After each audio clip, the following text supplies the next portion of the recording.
Good afternoon and welcome everyone. I am Rosa Cabrera, Director of the Rafael Cintron Latino Cultural Center, also known as the LCC. And thank you for joining us in this online series called Latinx Women, Leaders Across Movements. This is presented in partnership with the Women's Leadership and Resource Center to celebrate Women's History Month. The two centers are part of the Centers for Cultural Understanding and Social Change at UIC. And we are a total of 7 cultural centers. We're committed to advancing positive social change grounded in the principle of access, equity, and social justice. If you would like to check out the 7 cultural centers, I believe that you can access the link in the chat. The program today is part of a series of 4 online conversations during the month of March, featuring Latinx women leaders across social and environmental movements. The presentations are covering a range of topics affecting Latinx communities, including labor and worker rights, immigrant rights, environmental and climate justice, and building transgender and queer Latinx power. The presenters, you will see that they bring a depth of knowledge and experiences that collectively will allow us to see what leadership looks like across intergenerational and intersectional movements, and the action-based agendas that they are using to promote and demand policies that improve the living conditions in our communities. So I am very much looking forward to these conversations with these amazing women leaders and activists, our sister center, the Women's Leadership and Resource Center, and of course, all of you attending the program today.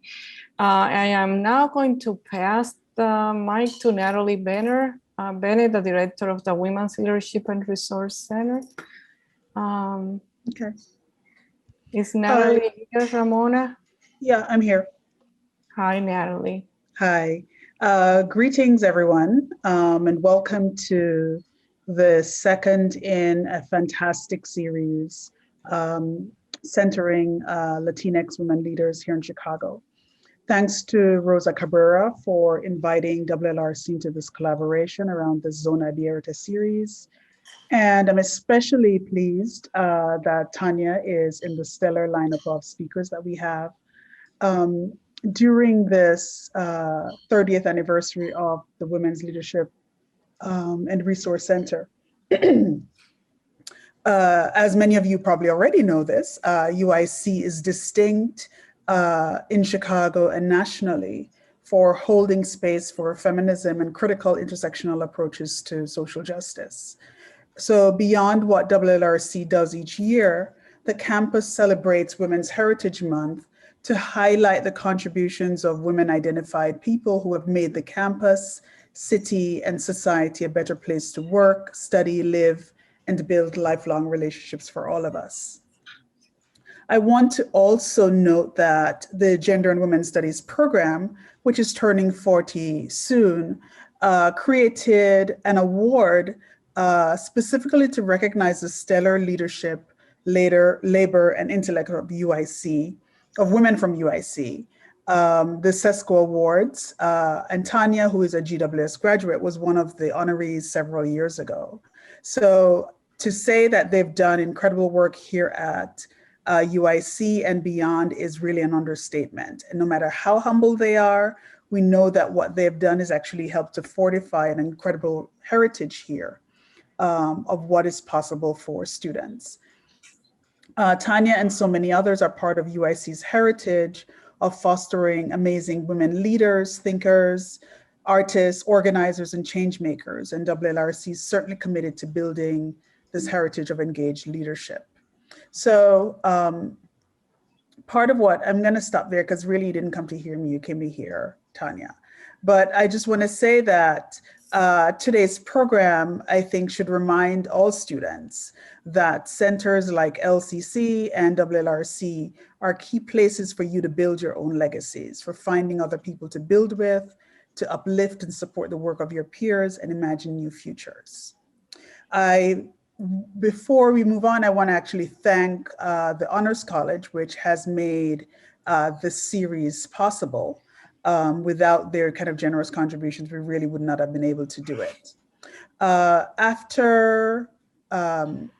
Next, the speaker will be introduced, and then we will have a moderated conversation between LCC and WLRC staff. So remember to put your questions and comments in the chat so that we have those. Okay, over to you, Rosa. Thank you, Natalie. With great honor and joy, I am now introducing our second guest speaker for the series, Tania Unzueta Carrasco, who is the National Political Director and co-founder of Mi Gente. She's nationally known for her work on immigrant rights, specifically her organizing against deportations and unjust immigration enforcement. She considers herself to be a self-taught political campaigner and a strategist working to use grassroots tactics and values to win elections and build political power. Most recently, she ran Mi Gente's campaign for the Georgia runoff election that contacted every Latinx voter for the first time in the history of the state. And this is pretty amazing. Tania was born in Mexico City and grew up in Chicago's Little Village. She's a proud product of Chicago public schools, youth radio training programs, and community organizing. She has a master's degree in Latin American and Latino studies from UIC.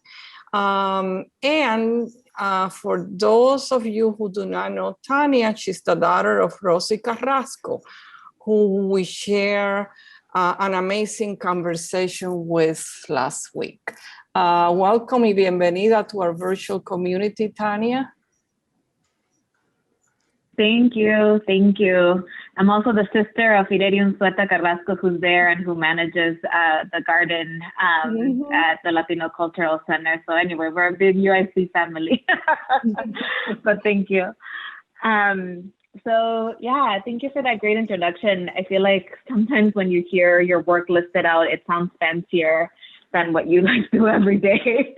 So it feels like a big thing, but yeah.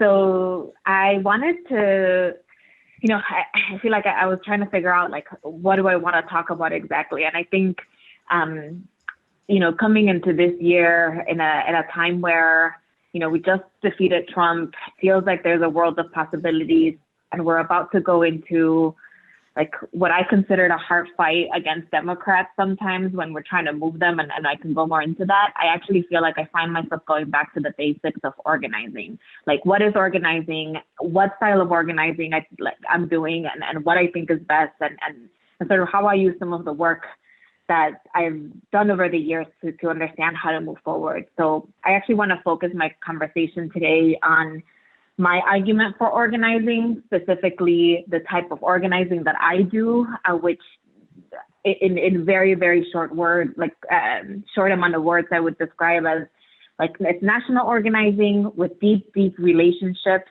and base building organizations that are local. And I'll explain more what that means. And then also thinking about, the sort of, it's becoming cliche to say all the tools in our toolbox, but like literally, like how do we use strategies that are against the state, that are within the state, that meaning like that, range from civil disobedience to political organizing to electoral organizing.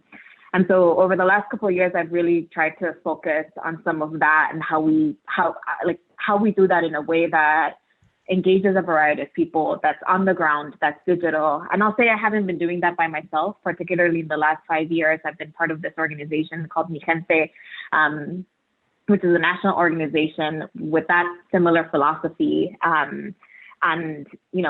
Sort of the point of organizing is actually that you don't do it by yourself, that you're part of a community that's strategizing and moving different things. So anyway, that's my little intro to what I'm doing. As I was said in some of the introduction, most of my life, I actually lived undocumented. When I went to UIC for the first time, when I was applying to be an undergrad, there was no deferred action, there was no DACA, there was no DREAM Act. we were sort of told, like, if you knew this person, they would give you like the advice to like make sure that you check one box but not the other, and that's how you ended up making sure that you got like in-state tuition, because there was no sort of like official policy. There wasn't even a state policy.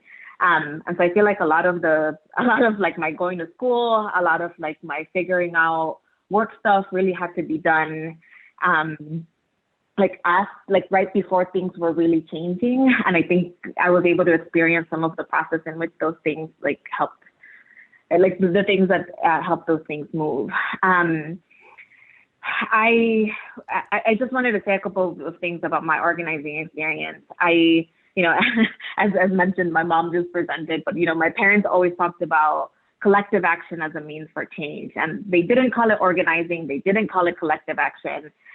But I remember being in 5th grade and complaining about my teacher who was being condescending to us, and my mom's response being, write letters, right? Like document the thing, talk to your other students and classmates about whether they're having the same experience, and like write letters to the principal. Basically like figure out your target, document what's being done, and like use collective power to move that target to get the thing that you wanted to do.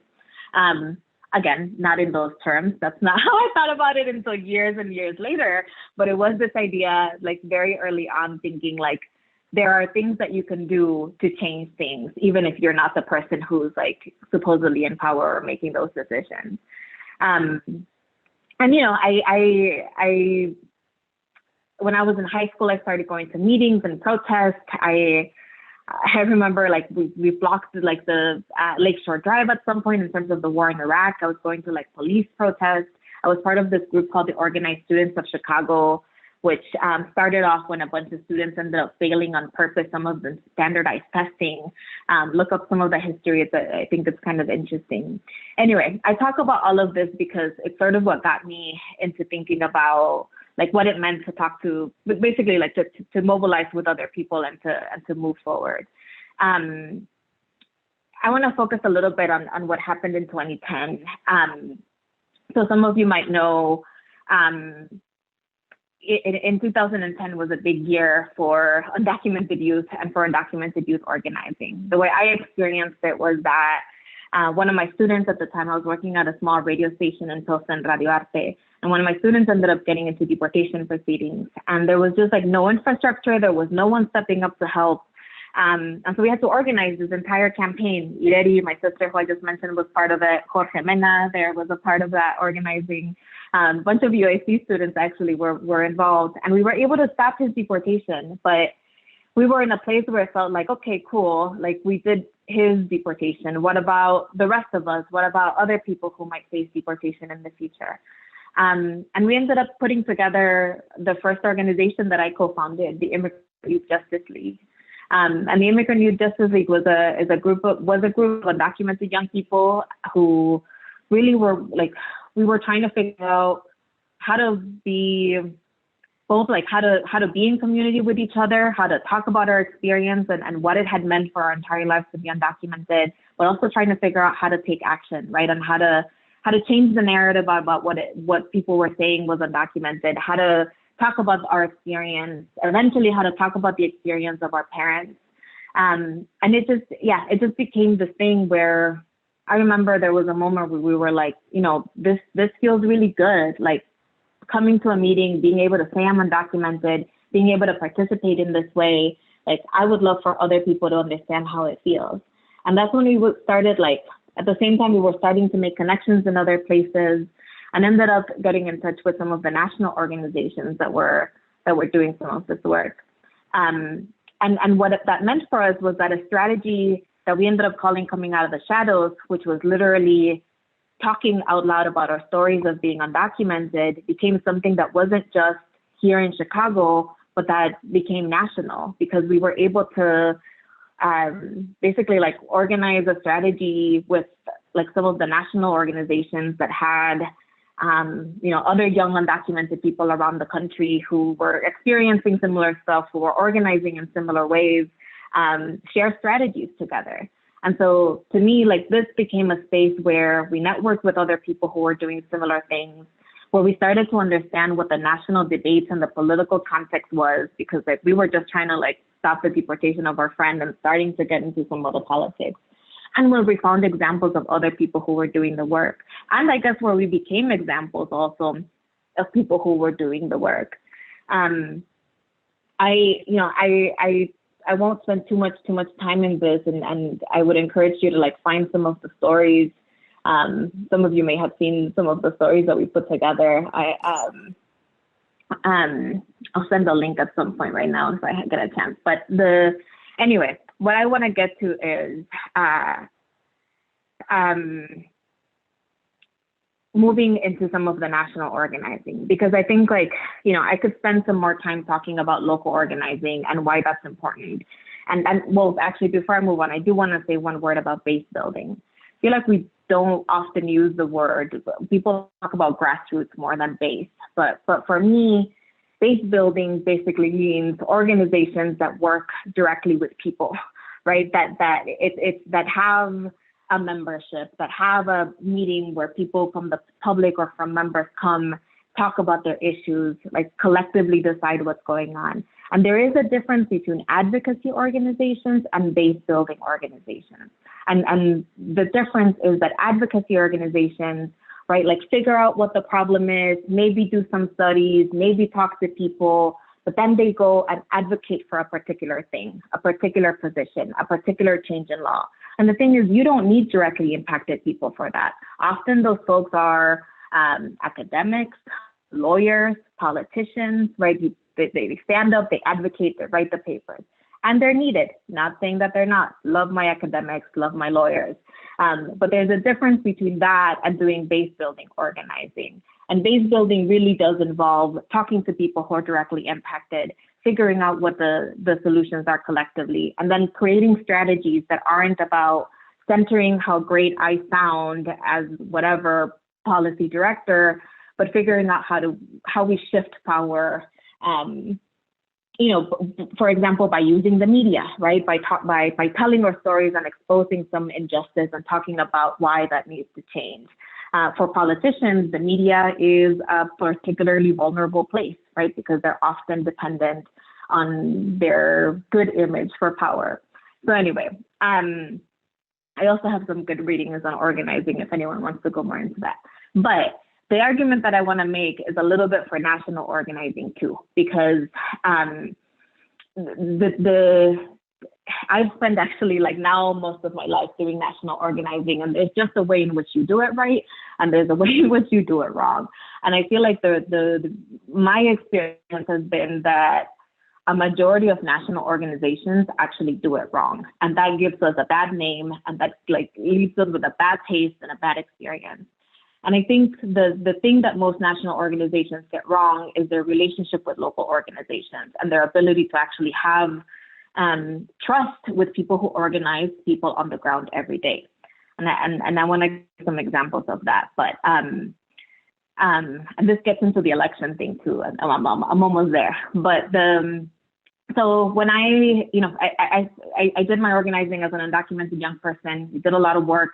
We moved into deportation defense at some point, sort of a little bit away from the DREAM Act. And eventually I got sort of recruited to work with some of the national organizations that were working more with adult immigrants instead of undocumented young people. In particular, I was working with the National Day Labor Organizing Network, whose base was a lot of undocumented adults, a lot of whom were facing deportation, and who, I mean, their ask was basically like, help us develop a similar thing that what you guys have created with undocumented youth, where people are able to tell their story, where we're able to organize campaigns that stop people's deportations, where we're able to challenge the messaging right around like only young people deserve certain things, or it's their parents' fault. And so like all of that was really part of like a continuation to me of some of the work that we had started doing as undocumented young people. And I think it's there where I learned from some experienced organizers about like what it meant to like do it a little bit more on purpose, like do what we had done with the National Coming Out of the Shadows work and the undocumented youth stuff, but like I think put some theory behind it and put a little bit of more infrastructure around it. And so, for example, one of the campaigns that we were doing, we focused a lot on deportation defense and on fighting deportations. And we were working under Obama. This is what I was saying about Democrats before, but we were working under President Obama at a time when deportations were going up, right? He had sort of campaigned on this image of hope, right, of trying to push, but like all sorts of political circumstances, including that like Rahm Emanuel was out there telling him not to deal with immigration enforcement. You know, in the midterm elections, he ended up losing some of the majority in the Senate. You know, his approach was sort of like enforcement first, and if we secure the border, then we can figure out the deportation issue. But none of that was working for us because it just wasn't working in the community. We were seeing too many people get deported. I think at some point we were calling out 500,000. At some point we were calling out 1 million. At some point we were calling out 2 million deportations. And what we ended up doing, like we could have been groups around the country who by ourselves were fighting deportations. Like it could have been that like groups like Puente in Arizona were doing their thing. Folks like the Georgia Latino Alliance for Human Rights were doing their thing in Georgia. But because we were actually part of a network, a national network that at that point was called the Not One More campaign, we were actually able to organize things like the Shutdown ICE actions. And Shutdown ICE, for example, was a series of actions that started at the White House with people calling on the president to stop deportations and then just followed in different states. So it was like civil disobediences targeting the sites of what we call like the sites of destruction, right? The places where people get detained, the places where people get processed, the places where people get put into deportation proceedings. So we had we had a civil disobedience action in Washington, D.C., where people chained themselves to the White House fence. Then like 2 days later, we had an action in Georgia where people shut down the detention center in Atlanta. A couple of days later, we had an action in Tucson, Arizona, where people were shutting down some of the courts that were criminalizing immigrants there. And so, to what I was saying earlier of like my argument for national organizing is that all of these organizations were doing super deep organizing work in their states, right? Puente, Arizona was working with all of their members on the ground who've been detained by Arpaio, who were deported and came back, like who were grabbed at the border. They are doing the everyday meetings. They're doing the relationships with the families. They're doing the case by case work. And, when it comes to making a national argument, this is where the rest of us came in. This is where the connection, right, of saying like, actually, it's not just happening in Georgia, or in Arizona, right? It's actually happening in Georgia, in Chicago, in Maine, in all these other places. And I just, we would not have been able to do that if we didn't have a national network, a national vehicle to move some of our work and to like show people that it's all connected. So I'll end by moving into some of the electoral work and part of the questions that y'all can ask me is like to go a little bit deeper into any of these things. But the more that we moved into civil disobedience and electoral and all of these like organizing models, the more it felt like there was actually power that was missing.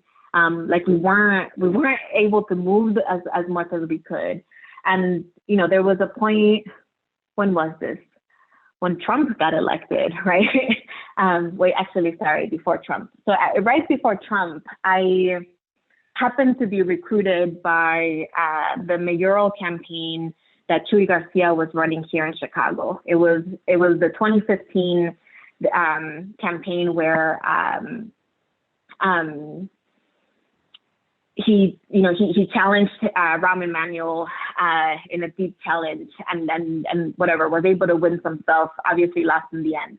But I was hired to try to mobilize the Latino voters. And to be honest, I had never been interested in electoral politics before. As someone who's undocumented or who was undocumented for most of my life, who's never been able to vote, to this day, I've never been able to vote in any election. I was that person who would like look at you sideways if you tried to register me to vote and was like, snarky about it. But like what I realized when I was doing the political work with the Garcia campaign was that they had an organizing problem. Basically, they were in a space where a majority of their base was Latino, right? Like all these Latinos, it was like 70 or 90% of the Latino voters in Chicago, like wanted to vote for Chuy. And at the same time, they were the lowest turnout population, meaning that they were the ones that voted the least.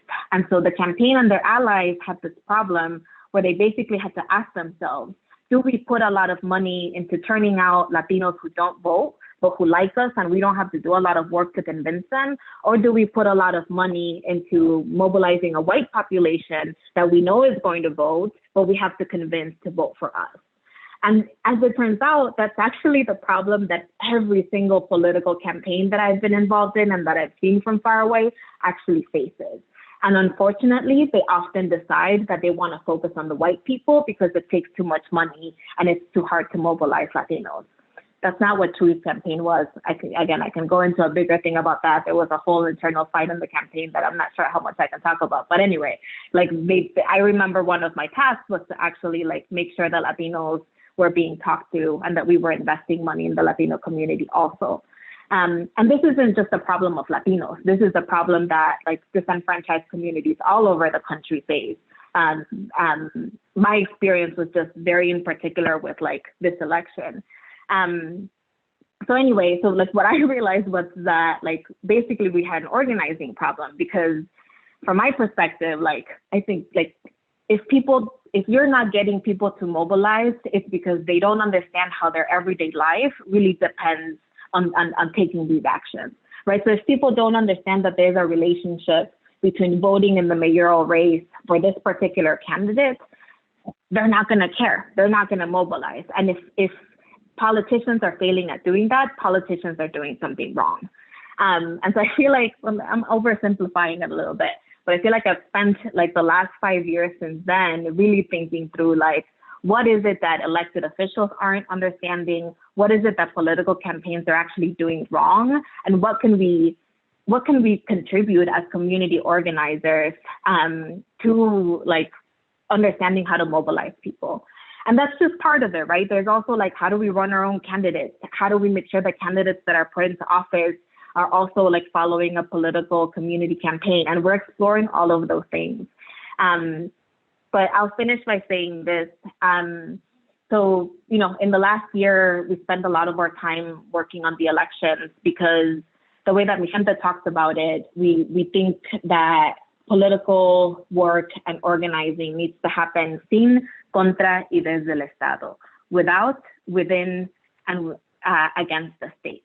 And this comes from work that, compañeros in Chile in particular, from a group called Movimiento de Pobladores en Lucha, has developed. And it's the idea that, it's the all the tools in the toolbox idea, right? That you have to figure out how to organize without the state, meaning how do you create independent projects that don't depend on state money or that show what the state isn't doing. And sometimes it means that it gets absorbed into the state.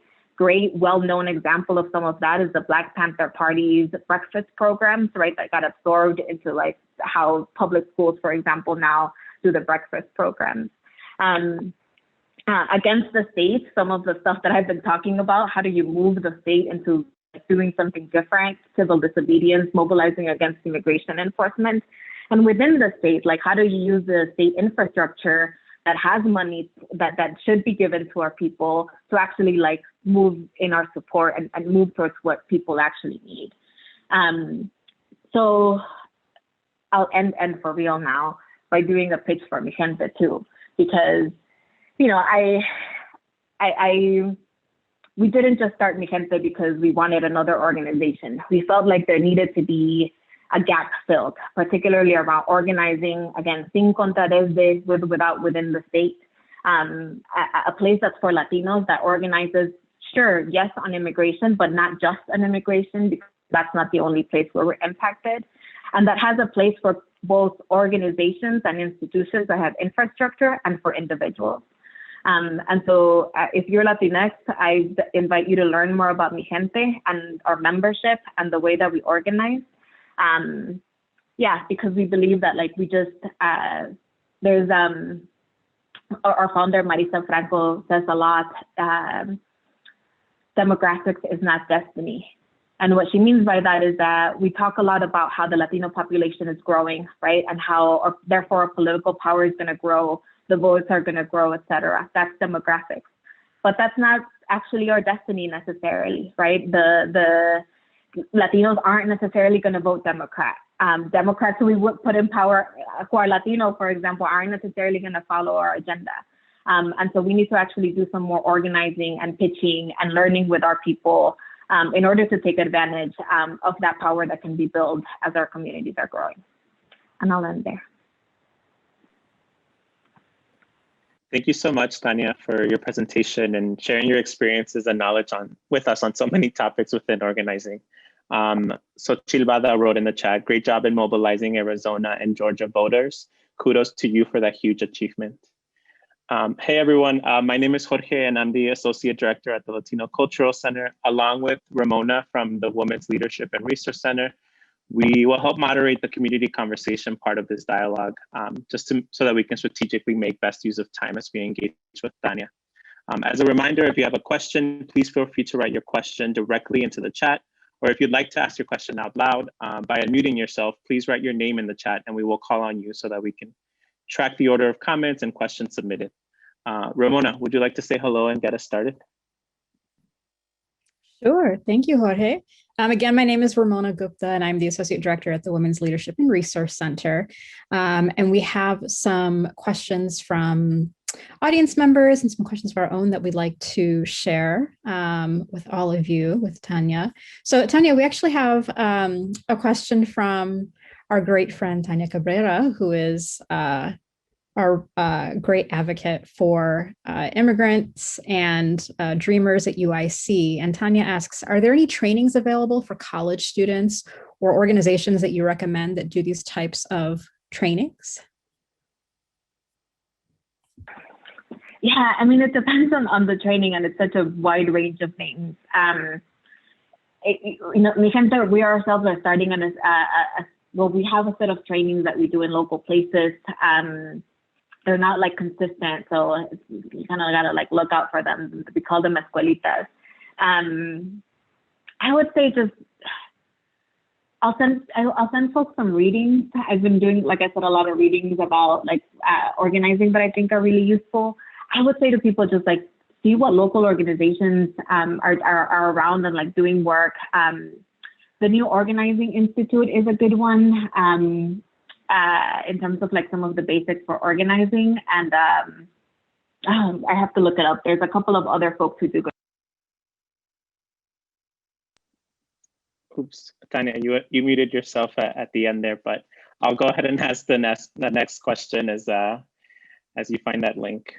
You talked a little bit about the differences between advocacy-based work and base building, which sounds a lot and reminded us of the way that unions are built. What have you learned from union and worker rights organizers and elders like your parents that has really informed the work you do in the organizing world and specifically within immigrant rights and in Latinx communities? Oh, unions.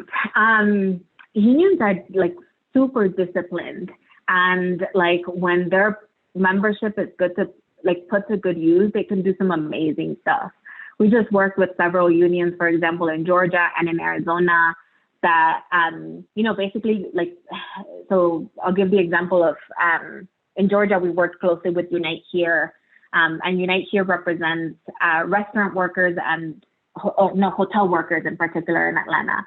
And as you can imagine, under COVID, there's like been a lot of job losses from people who work in the hotel industry. And so what they did was actually organize a door knocking program that both gave jobs to their workers and their members, and at the same time was reaching out to communities of color in particular all over the Atlanta region in Georgia, like around the runoff.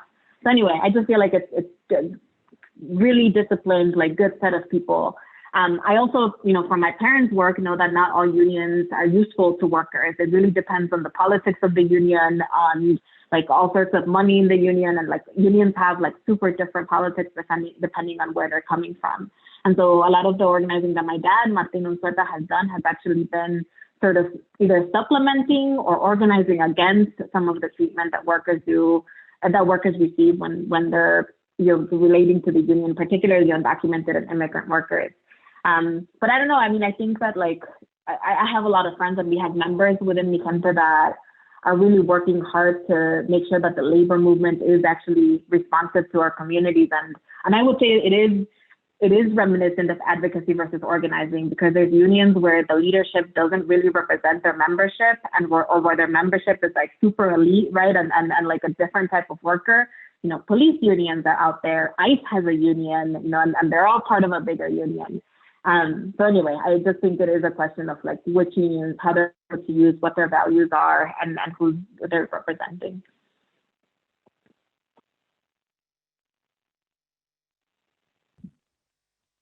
Thank you, Tania. We actually just got another question in the chat that I'd like to ask from Cynthia Brito. Could we hear a little more about your experience and perspective organizing across identity-based groups in Georgia? What strategies did you all use to build coalitions across different racial groups? And maybe you can talk about your work in Chicago as well, because we know that coalition building here in Chicago has led to a lot of great wins. Thank you. Yeah, I mean, I feel like I approach coalition building sort of like I approach organizing, which is that the best work you do is based on collective goals and needs. And often, like I'm actually not a person who believes in sort of like coalition building for coalition building, right? Like you don't get together a coalition and then say, what are we doing together? It's like actually you like figure out what you want to do and then figure out who's trying to do the same thing and build with them.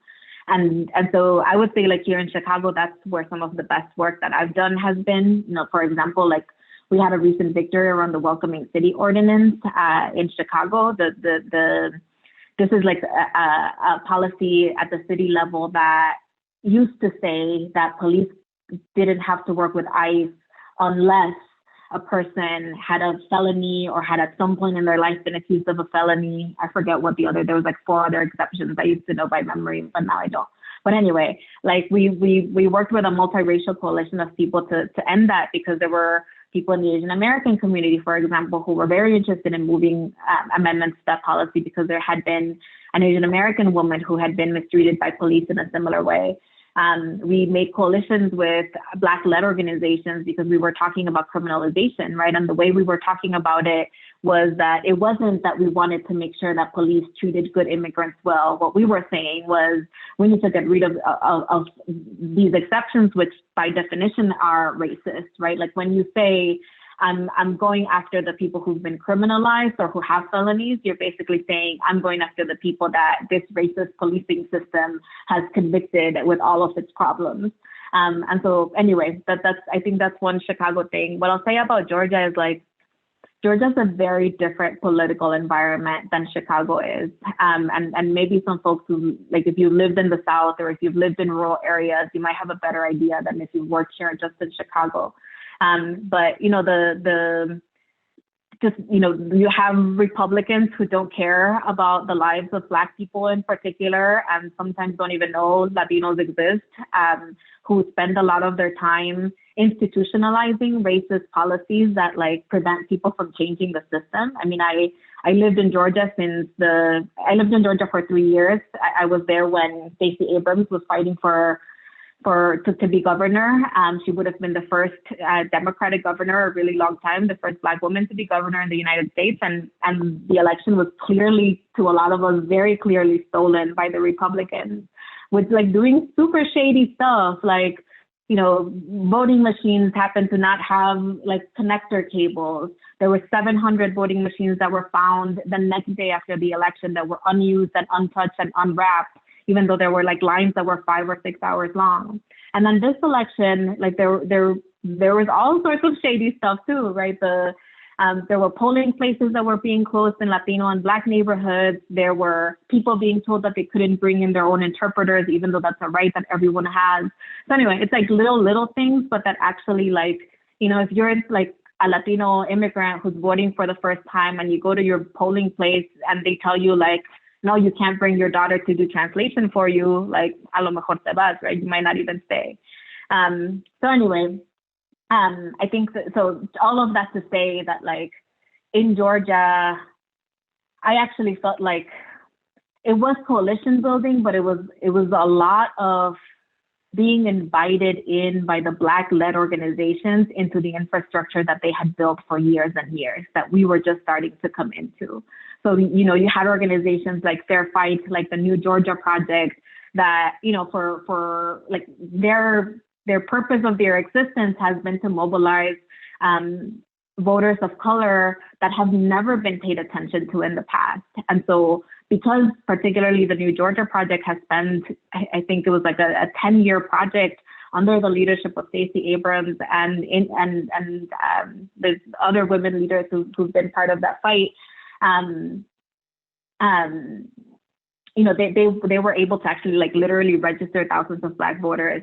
They understand how some of the state legislature works. They've been fighting some of the some of the bills that restrict voting and that are trying to like restrict voting laws now. So anyway, you know, like, so we were in a coalition. It was a multiracial coalition. There was Asian American organizations, there were Latino organizations. But I just wanted to emphasize that, like, I think there was a lot of like being invited in by some of the Black-led organizations to infrastructure that has been built over a long time. Awesome. Thank you, Tania. Maybe to continue that conversation on sort of the strategy behind coalition building and having an intersectional anti-racist framework within your work, we have a question and comment here from Natalie Bennett. I am curious about where critical race analysis shows up in you and your Mi Gente's organizing. A key problem with the larger narrative about immigrant rights, and specifically undocumented people, is that there is a presumption that it is only Latinx people who are undocumented. And thus, conversations focus exclusively on Latinx folks and other groups are made invisible. How has Mi Gente responded to this issue? Yeah, for sure. I think it is definitely a problem. I think that there's a couple of answers to this. So one, this takes me a step back, but so one, we've been trying to make the argument, that's not true. We've been trying to visualize that Latinos aren't just brown, that Latinos are multiracial, right? And so that means that there's folks who are brown, folks who are indigenous, folks who are Black, folks who are white. And that in itself is a thing, because when we talk about Black immigrants, sometimes Latinos feel like we're not talking about Latinos. And so like one issue is when we're talking about Latino immigrants, we're also talking about Black immigrants. So that's sort of one. The second one is, yeah, that like, I think the second one is a little more complicated because on the one hand, it is absolutely that Latinos are often the face of what immigration enforcement looks like, right? And there are policies that impact lots of folks and sometimes in less visible ways.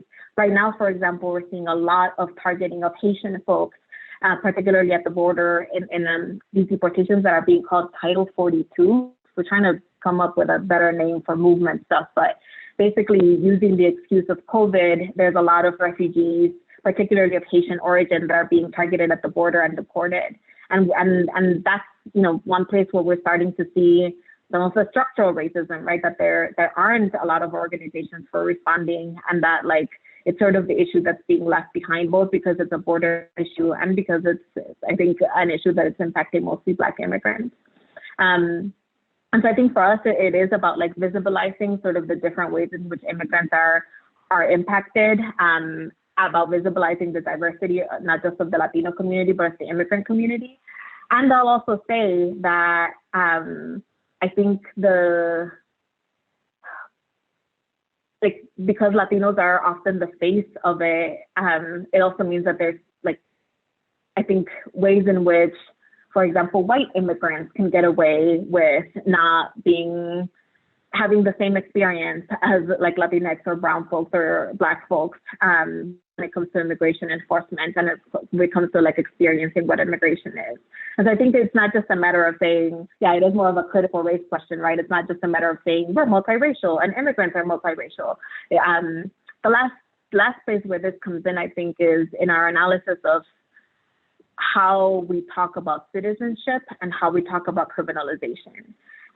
Because one, you know, on the very simple criminalization piece, we understand that Black and brown people, and in much larger quantities, Black people are criminalized by the criminal justice system. And so that means that, sort of the example of the Welcoming City Ordinance, if we're saying people who don't have felonies are the only people that we're going to fight for or that are going to be protected, you're by default excluding people who've been criminalized by the system, which tend to be Black and brown. And so I think, really like talking about ending all deportations, pushing back on criminalization, pushing back on exclusions based on criminalization is one of the ways in which we, make sure that we're fighting for all of our folks. And then the citizenship piece, I'll just say, we approach this understanding that not everyone in this country, even if they have documents, has access to the privileges of what we define as citizenship, right? Like the ability to vote, for example, the ability to work, the ability to participate in political processes. And so sometimes, as undocumented people, sometimes we think that getting those papers is the thing that's gonna get us into power and allow us to live a normal life. And that's actually a very white version of what citizenship is. And I think we have to understand, we have to sort of like debunk that and what is that called? Like sort of take that apart. In order to like really, I think, not just fight for access to something that in the end might not even be given to us, but to actually like figure out how we just like are fighting for stuff that will impact all of our communities. That ending there was a little shaky, but like I think people know what I mean.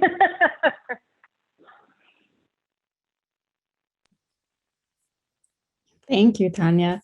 I just wanted to point out in the chat that Tania Cabrera from UIC has shared some resources.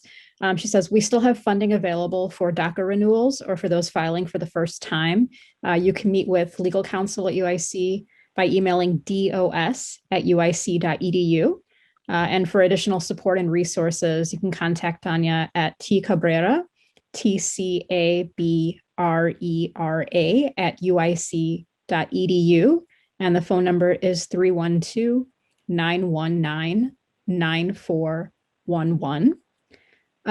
Tania, you had mentioned talking about the words. You talked about the pandemic a little bit. And so we were wondering if you could talk about the effects the pandemic has had on some of your organizing efforts or other efforts that you've seen around the country. What ways the increased use of technology has either helped or hindered organizing over the last year? I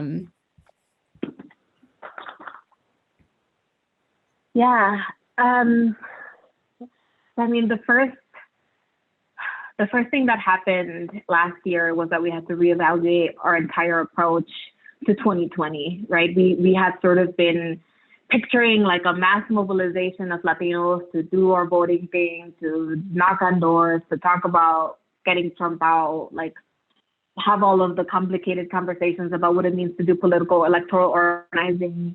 And there had to be just a moment where we had to like stop and say, like, we actually have to respond to the moment. And the moment, as some of you might remember, a year ago was both the COVID pandemic, not knowing what that was going to mean, like that meaning like lots of people losing their jobs, particularly folks who were working in some of the service sectors at the beginning, things were shutting down. It also meant like people who kept working not having good access to resources. We were also seeing like at the national level, federal resources coming down to states that we didn't know how they were going to be distributed. And we were like also dealing with all of the violence from police against Black people and like the response that required and the level of organizing that required. And so anyway, a year that we thought was going to be focused on getting Trump out of office, it really became like responding to all of these different urgent things and in a very new territory. I think we had a little bit of an advantage in that when we started Mi Gente in particular, we felt like it was important to have both grassroots and on the ground, real people to people thing and a strong digital infrastructure, right? And so we had the emails, we had the social media, we had the Zoom things or whatever. I think the difficult thing became when we started doing some of our electoral work. So just to give an example, you know, if you can imagine, usually electoral work, you go door to door, you talk to people, and that's actually the most effective way of convincing someone, right? When you talk to them face to face, not when you call them, not when you text at them, not when you tweet at them. Seems logical, but sometimes it takes people saying it. And so, you know, during the pandemic, everyone, like, and literally, like, when I say everyone, I mean like the Democratic Party, local elected officials, organizations, everyone turned to the phone and text message, right? Because the logic is, if we can't get to people face to face, then we have to get to them on Facebook, on digital, on text message, on phone. The problem was that because everyone was doing that, people started getting tired of like answering phone calls, of getting text messages. And so we ended up having like, out of 1 million calls that we were making, 1% of them were getting answered. Out of the text messages that we were sending, 2% were getting answered. And so that meant that we were talking to like 1% and 2% of people. And just like it wasn't working. So we ended up having to figure out basically how to do door knocking in the middle of the pandemic. And to be honest, like, we learned a lot from the protests. Like, there was a moment where people were figuring out how to protest because it was necessary, because it was the only way that you know, we were able to express the anger that was happening around police violence. And so people learned because they had to. They learned that, you know, you wear masks. They learned that you like have distance from people. You learn that you're like outside, like all of the things that we maybe practice more now. And so we figured we can do that for door knocking, right? Like, we can go to someone's door, step back, ask them if they want to come out and talk. We can wear masks. We can give out masks. We can give out hand sanitizers with like our information on them. And so we did all of that. And I always say, like, we learned from some of the protests about how to interact with people in a public way. And in Georgia, during the 2020 election, we were the only ones doing door knocking out of every organization. By the runoff, people like had learned, right? And so actually, like, we ended up like collectively, the organizations ended up knocking on about 6 million doors because like people were ready to do that work. But yeah, I mean, it's been incredibly difficult. There's folks who've gotten sick. There's people that we have lost in our community because of COVID that, like, you know, whose experience we won't get back. There's some of us who've been impacted. So yeah, I feel like it's been difficult, but it is, in some way, I feel like, you know, organizers, like, we've been so privileged, right, to be able to continue to have a job basically in the middle of a pandemic, and have the flexibility to work from home. So I guess there's that too. I guess when we're not door knocking. Sorry, yeah. Thanks for sharing that, Tania. As I heard you speak, it made me think of, as I heard you speak about the role of technology during the pandemic, it made me think of the organizing you mentioned at the beginning around 2010 and undocumented youth sort of organizing digitally across state lines thanks to the internet. And so I'm sort of wondering if, now that we've heard a little bit about how the technology affected the pandemic, if you can sort of talk about the role of technology, not more generally, but maybe in other ways, especially for those who are undocumented. Yeah, I mean, I think the internet was another place where we found each other. I feel like in some ways it played a similar role to what I was saying, but the national organizations played, right? If you weren't going to the meetings or whatever, you could always follow the hashtag, or you could like find people who were talking online about what it meant to be undocumented. I think we found some of our members because they were blogging or they were like putting up stuff about being undocumented. And I think that's how we were able to share a lot of our stories. I do remember that there was also like this feeling of like, you know, having grown up feeling like you couldn't travel anywhere, and all of a sudden all these different states started becoming possibilities. And so it also became this place where like, wow, like we may not be able to travel outside of the country, but like we can network and organize with people in Kansas and California and New York, and like we can go visit them and talk about it and like figure out different things. And I don't know, like there's a lot of, a lot of us who were involved in 2010 are not youth anymore, no longer part of the Youth Justice League. And I think have like become different things in our lives. There's folks who became lawyers, there's folks who became teachers, who work in academics in different places. And I feel like I'm just sort of waiting to see like now I feel like I'm the one who doesn't know, I know what Twitter is and what Snapchat is, but I don't know the other things that like I know other people are like doing Twitch or whatever. I don't even know. But I feel like I'm waiting to see how those new technologies are gonna be used. And I imagine that it is for the same thing, right? Like you go online to find connection. Often when you don't find it, like when you don't find what you need in your physical space, or to look for more, or to like figure out how to expand that. And I think like I've always thought that like rather than fighting technology, we need to figure out how to just like use it for our own organizing purposes. But yeah.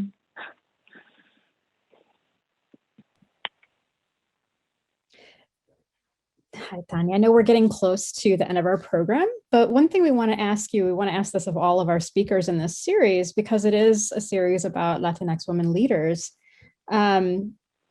is connecting with other women organizers important to you in your work, or how is it important? How do you stay connected and learn from each other?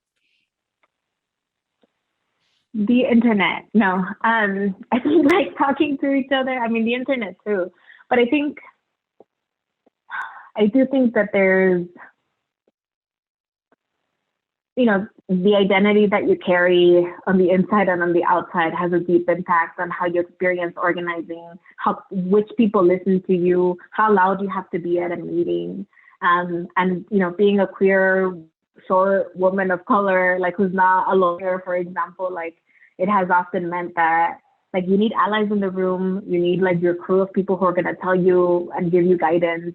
And so, yeah, I mean, I would encourage people to, like, I feel like I have little circles of people. Like I have circles of people who are my mentors and who I, follow and learn from very closely. I have the group of people who are my peers, right? Who like, I call whenever I need an opinion, or whenever I need them to tell me like if I'm wrong, or if I'm like thinking weird things, or if I'm right. And I have like people who I don't like the word mentee, but like who I feel like I'm sharing my knowledge with. And I really think we got to do more of that. Like I think all of us have to have sort of little circles of support. Again, because we're moving through this work and through this life, like not by ourselves. And yeah, like compañerismo is sometimes the word that we use, like this camaraderie, and like in the work that we have to do together.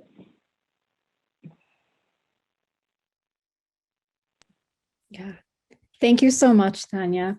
We're sorry we weren't able to get to everybody's questions today. There are still some wonderful questions in the chat, but we want to say thank you again to Tania. Want to point out that people have been sharing some really wonderful resources in the chat. So I won't read all of them, but Tania shared some resources, and Social and Natalie also shared resources. We'll see if maybe we can share them in a follow-up with our attendees. And we want to remind folks that this is the second in a series of 4 conversations with amazing Latinx women leaders. And the next one is coming up on Wednesday. We'll be featuring Kimberly Wasserman, who is the director of Elvejo, Little Village Environmental Justice Organization, who'll be talking to us about her work around environmental and climate justice. And so we'll put a link in the chat to register for that event. It's right there, go.uic.edu/WHM317. Again, that's this Wednesday at 3 p.m. We hope to see you there. And if folks would like to share in thanking Tania for giving us her time and her expertise, feel free to unmute yourselves and say thank you, or to clap on screen, whatever you would like to do. Thank you so much, Tania. Thank you, Tania. Thank you, Tania. Safe, mujer, cuídate.